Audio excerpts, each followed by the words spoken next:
आपण बघणार आहोत मिन्नानो निहोंगो लेसन 1 चे शब्दार्थ.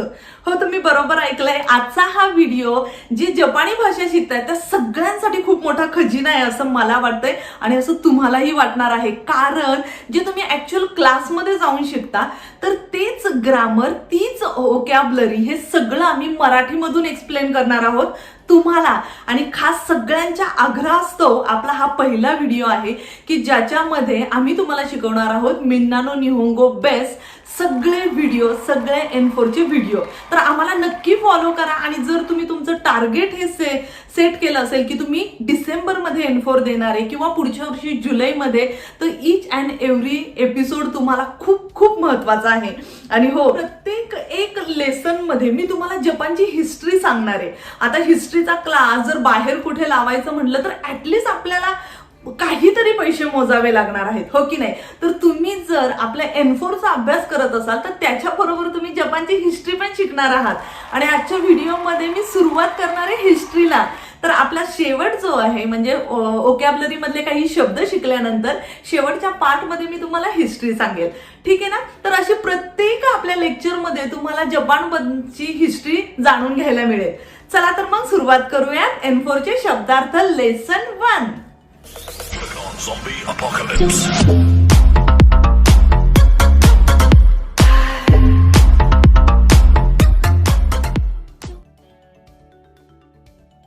सो पहिला शब्द आहे मिमास. मिमास म्हणजे काय? बघणं, टू सी. सो त्याचं वाक्य आहे आसाकुजी नि फुजिसान ओ मिमास. म्हणजे सकाळी 9 वाजता फुजिसान. फुजिसान म्हणजे माउंट फुजी बघणार. ओके. सो मिमास मध्ये 2 मिमास येतात. तुम्हाला इथे कांजी दिसत असेल. एक पहिला वाला आहे तो आता मी सांगितला तो, ज्याच्यामध्ये तुम्ही तेरेबिओ मिमास किंवा अजून शिआई म्हणजे मॅच ओ मिमास असं पण म्हणू शकता. ओके. आणि हा दुसरा वाला जो दिसतोय ना मिमास, ही जी कांजी आली की शक्यतो डॉक्टरांकडे जाणं किंवा एक्झामिन मेडिकली, तर त्याच्यासाठी मिमास, याचा उच्चार मिमासच होतो, पण ही कांजी वापरतात तिथे. ठीक आहे.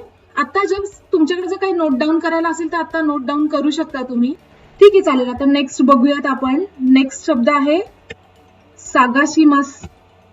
सागाशिमास, सागासू हे वर्ब आहे. सर्च असा होतो त्याचा अर्थ. सो चिझुनी, मी हे वाक्य म्हणते बरं का, चिझुनी फुजिसान वा दोनो केन नि आरू का ओ सागाशिमास. ओके. म्हणजे चिजू म्हणजे काय? मॅप मध्ये. फुजिसान कुठल्या केन मध्ये आहे, कुठल्या प्रिफेक्चर मध्ये आहे हे शोधणार आहे. सागाशिमास. मग इथे तुम्ही असं म्हणू शकता की जिशो दे सागाशिमास. जिशो म्हणजे काय? कोणाला माहिती का जिशो म्हणजे काय? डिक्शनरी. येस, जिशो दे सागाशिमास असं पण म्हणू शकता तुम्ही. ओके. आता पुढे काय आहे? पुढे बघूयात. ओकुरेमास, टू बी लेट म्हणजे जिकांनी ओकुरेमास असं म्हणतात. सपोज तुमची एखादी अपॉइंटमेंट आहे किंवा तुम्हाला एखाद्या ठिकाणी पोहोचायचं आहे वेळेमध्ये, तर त्यावेळेस जर तुम्ही पोहोचणार नसाल तर जिकांनी ओकुरेमास असं हे सेटच वाक्य असतं, तसं तुम्ही म्हणू शकता. ओकुरेमास म्हणजे टू बी लेट, उशीर होणं. मग तुम्ही ते वाक्यात कसं वापरणार हा शब्द? जिकांनी ओकुरेमास. ओके. म्हणजे तुम्हाला उशीर होणार आहे. ओके. पुढे जाऊया. पुढे आहे मानी आईमास. मानी आऊ असं हा शब्द आहे. मानी आऊ त्याचं काय होतं? मानी आईमास. मानी आईमास, जिकांनी मानी आईमास. म्हणजे जर तुम्हाला एखाद्या ठिकाणी वेळेत पोहोचायचं असेल किंवा नाही, फॉर एक्झाम्पल असं म्हणूयात की तुम्हाला एखाद्या फ्रेंडला भेटायचंय, मग जू जुनी आई माशो का, मग 10 वाजता भेटूयात का? ठीक आहे. मग तिचं फ्रेंड म्हणाले की जिकांनी मानी आई मास, म्हणजे मी वेळेत पोहोचेल, तर त्यावेळेस तुम्ही वापरू शकता जिकांनी मानी आई मास. ठीक आहे ना, समजताय ना? म्हणजे म्हणजे वेळेत पोहोचणे. बरोबर बरोबर, वेळेत पोहोचणे. तुम्ही जर कुठे जाणार असाल आणि तुम्हाला पोहोचता नसेल येणार ते, तर जिकांनी मानी आईमासेन. आणि जर पोहोचणार असाल तर मानी आईमास. मी पोहोचेल बरं का वेळेत, मानी आईमास. जिकांनी मानी आईमास असं म्हणतात. ओके, पुढे बघूया. एक मिनिट हा.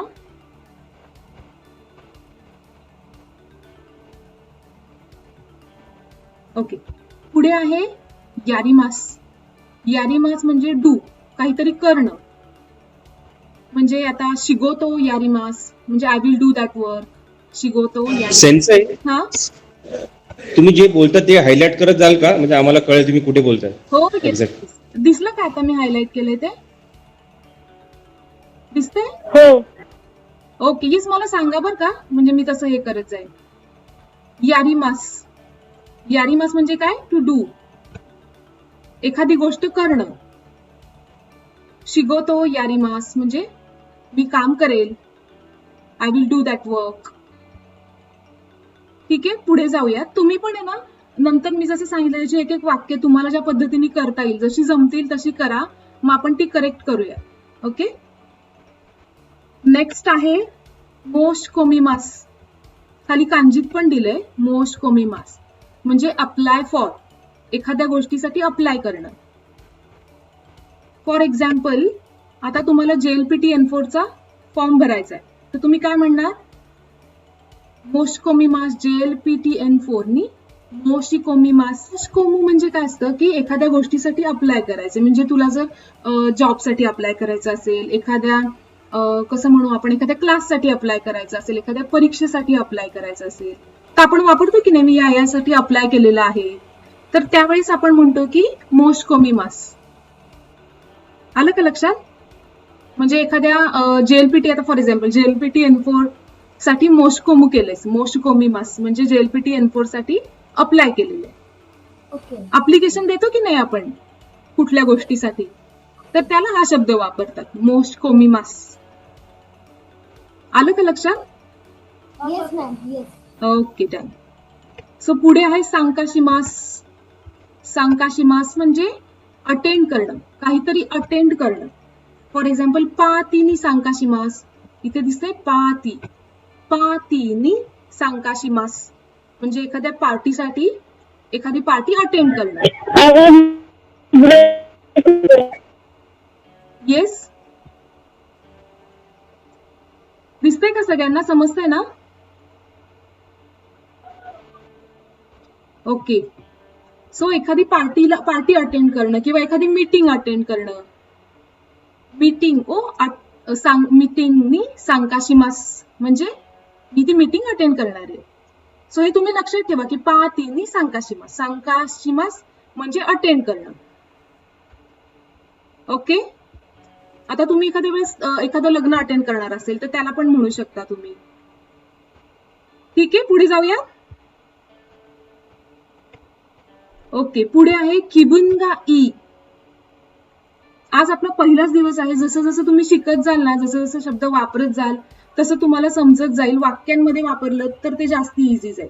त्याच्यासाठी एक म्हणजे छोटी एक ऍडवाइस देईल की एक तर तुम्ही मेमरी गेम सारखं पण खेळू शकता एखादा शब्द लक्षात ठेवण्यासाठी, किंवा एक कुठल्याही याच्यात तुम्ही घरात जर बोलत असाल त्यावेळेस सुद्धा तुम्ही हे शब्द वापरू शकता की जेणेकरून तुमच्या लक्षात राहतील. कारण आपण जस्ट नुसतं घेतलं आणि पाठ केल्यावर होत नाही. जेवढे तुम्ही ते यूज कराल तेवढे तुम्हाला जास्ती इझी जाईल. ठीक आहे ना? सो आपण बघतोय किबुनगा ई म्हणजे फील वेल. जेव्हा आपल्याला खूप छान वाटत असतं, इक्यो वा किबुनगा ई देस म्हणजे आज मला खूप छान वाटते, आय एम फीलिंग वेल. किबुनगा ई असं आहे. त्याचं अपोजिट म्हणू आपण किबुनगा वारुई. काय आहे? किबुनगा वारुई म्हणजे I am not feeling well. किबुनगा वारुई देस, आज मला काही चांगलं नाही वाटत आहे. ठीक आहे, किबुनगा ई देस, किबुनगा वारुई.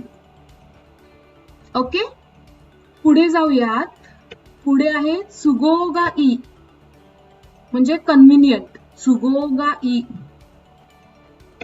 म्हणजे आता फॉर एक्झाम्पल तुम्ही कुठल्या तरी याला एक फॉर एक्झाम्पल 2 वाजता वगैरे मीटिंग ठेवली आहे, तर एखाद्याला जर जमत असेल तर तो काय म्हणणार सुगो गा ई देस, म्हणजे तो ती जी वेळ ठरवली ती आहे ती माझ्यासाठी कन्व्हिनियंट आहे. सुगो गा ई असं म्हणतात.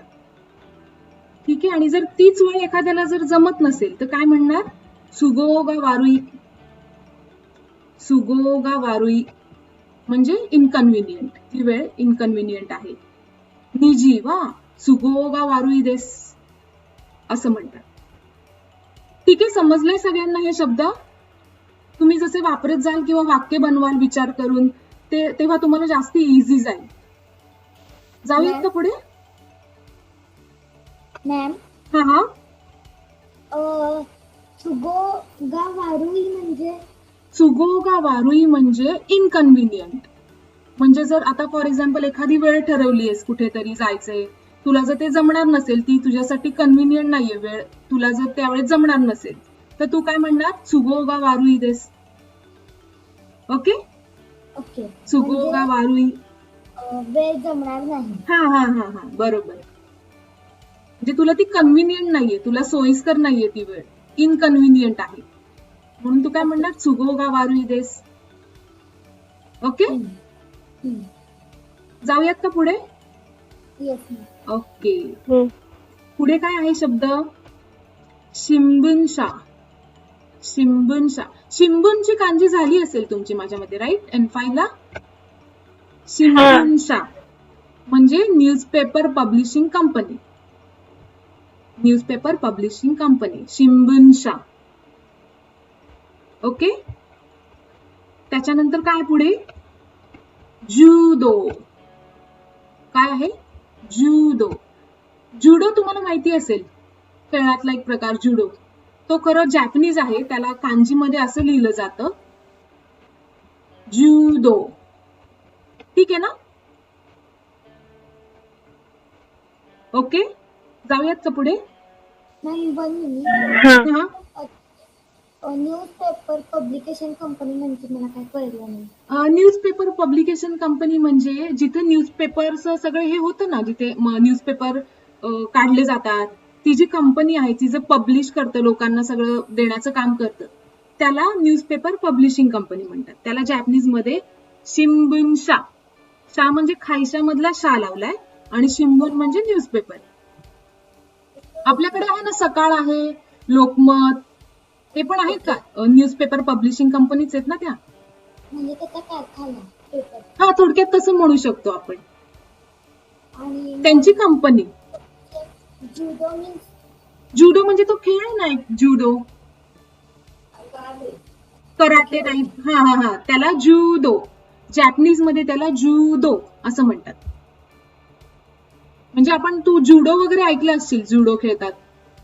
ब्लॅक बेल्ट, व्हाईट बेल्ट असे असतात, काही काही बेल्ट पण असतात, जसं तुम्ही जिंकत जाल तो वाला गेम.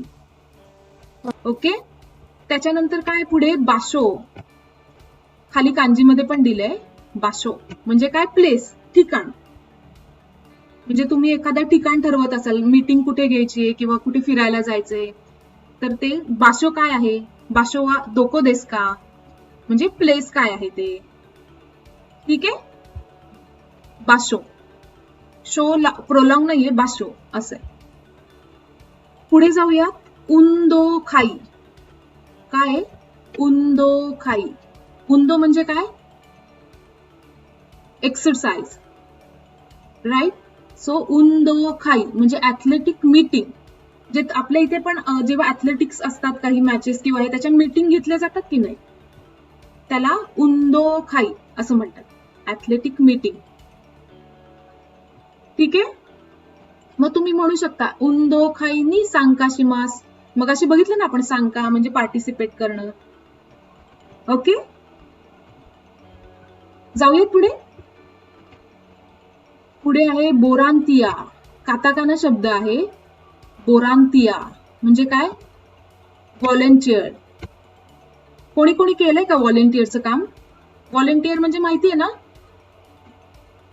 एखादी ऍक्टिव्हिटी करतो आपण चांगल्या याच्यासाठी, व्हॉलेंटियर वर्क करतो, ते पैसे वगैरे न घेता आपण एक व्हॉलेंटियरी काम करतो, त्याला बोरांतिया. जपानमध्ये पण बऱ्यापैकी असतात व्हॉलेंटियर वर्क. एनजीओ सारखं yes yes yes volunteer. Yes yes हा येस. हा मी केलेलं आहे. हा. Okay okay. सो त्याला जॅपनीज मध्ये म्हणतात, म्हणजे हा काताकाना शब्द आहे, बोरांतिया. ओके. सो पुढे जाऊयात. नानी नानी बेन. बेन म्हणजे काय? डायलेक्ट. एखाद्या ठिकाणची जी भाषा असते, आता जपानमध्ये कसं ओसाकामध्ये ओसाका बेन, त्याच्यानंतर जर तुम्ही टोकियोत गेला तर टोकियो बेन, हिरोशिमाला गेला तर हिरोशिमा बेन. म्हणजे त्या त्या ठिकाणची जी ठराविक भाषा असते ना, त्या प्रादेशिक भाषा म्हणू आपण तिथली, त्याला डायलेक्ट असं म्हणतात. सो ओसाका बेन, आता आम्ही ओसाकामध्ये राहतो, बऱ्याच प्रमाणात झाली आता ओळखीची. सो इंटरेस्टिंग आहे ती पण.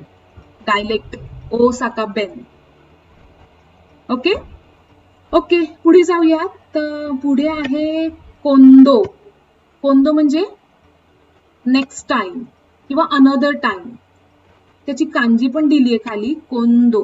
आता हा पहिली कांजी बघितली तर ही इमावाली म्हणजे आत्ता, नाव अशी वाली कांजी आहे. पण याचा अर्थ, या शब्दाचा कोंदो या अर्थाचा शब्द होतो नेक्स्ट टाइम. जे तुम्हाला जर कोणी विचारलं की ए गाव मिनी इकिमासेन का, म्हणजे मूवी बघायला जाऊयात का, मग तुम्ही सपोज असं म्हणू शकता की कोंकाई वा चोत्तो कोंदो इकिमाशो, म्हणजे नेक्स्ट टाइम नक्की जाऊयात, कोंदो इकिमाशो असं वापरू शकता तुम्ही. ओके ठीक आहे. पुढे आहे जुईबुन. जुईबुन म्हणजे प्रिटी किंवा वेरी.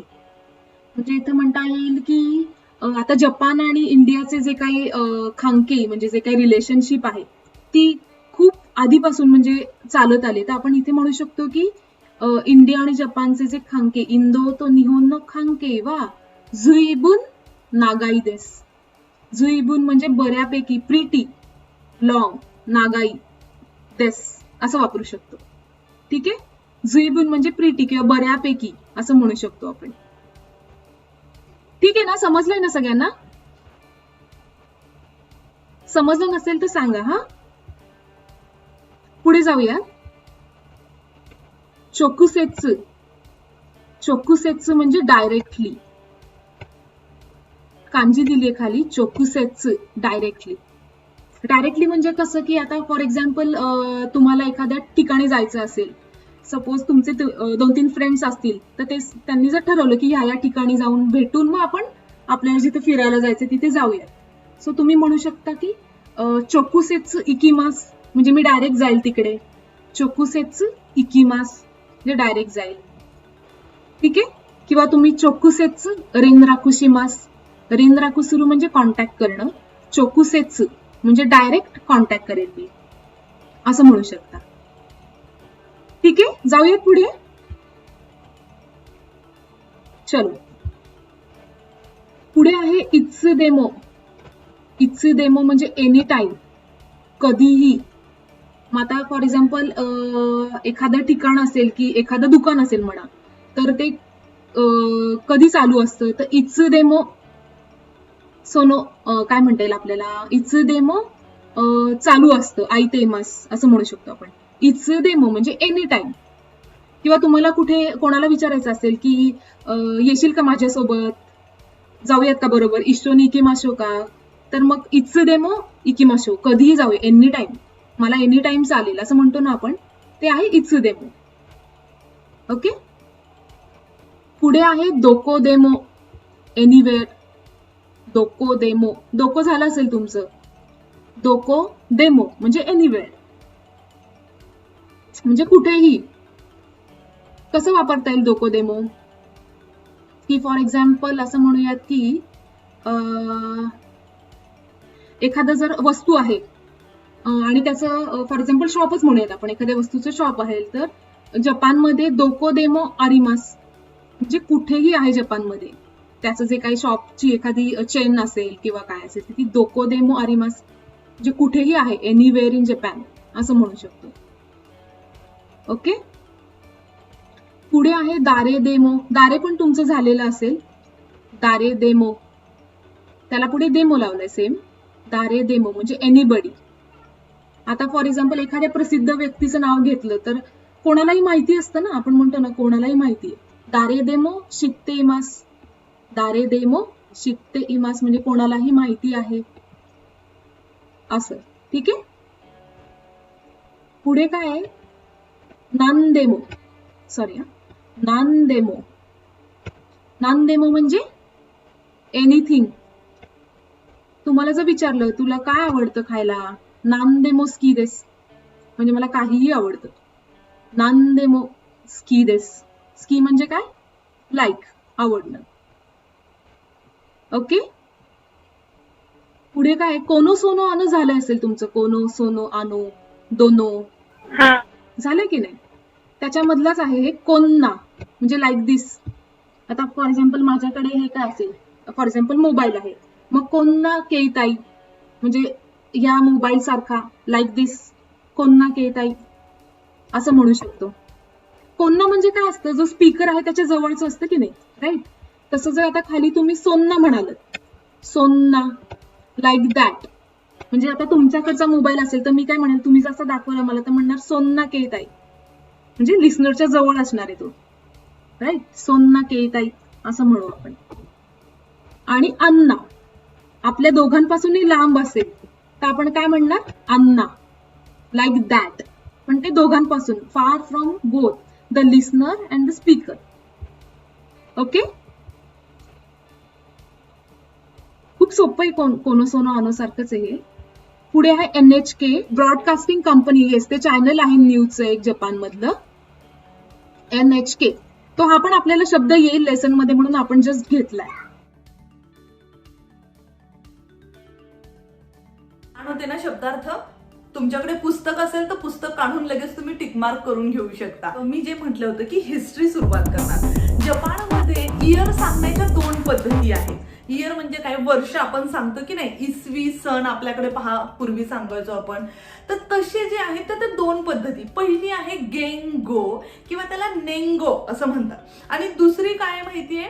येतो. तर मंडळी, हे जे मी तुम्हाला सांगितले की वेगवेगळे पिरियड्स आहेत, म्हणजे शोवा असेल, हेईसेई, नंतर रेईवा आता सध्या सुरू झालेला 2019 मध्ये. तर या प्रत्येक इयरचं काहीतरी वैशिष्ट्य आहे. ते कशा पद्धतीने वापरतात हे मी तुम्हाला पुढच्या भागामध्ये सांगणार आहे. तर चला शिकायला सुरुवात करा. पटापट शब्दार्थ करून ठेवा. पुढच्या भागामध्ये अजून वेगळं काहीतरी येणार आहे आणि आपण पटापट JLPT N4चा अभ्यास करूयात. भेटूयात पुढच्या भागामध्ये. व्हिडिओ आवडला असेल तर पण लाईक करा. जास्तीत जास्त लोकांना शेअर करा की ज्यांची नाही आहे पैसे भरून स्कूलला, जापनीज स्कूलला ऍडमिशन घेण्याची, तर त्यांना फ्रीमध्ये ऍटलीस्ट इथून नॉलेज मिळू दे. ठीक आहे मंडळी, भेटूयात पुढच्या भागामध्ये. तोपर्यंत काळजी घ्या, शिकत राहा. धन्यवाद.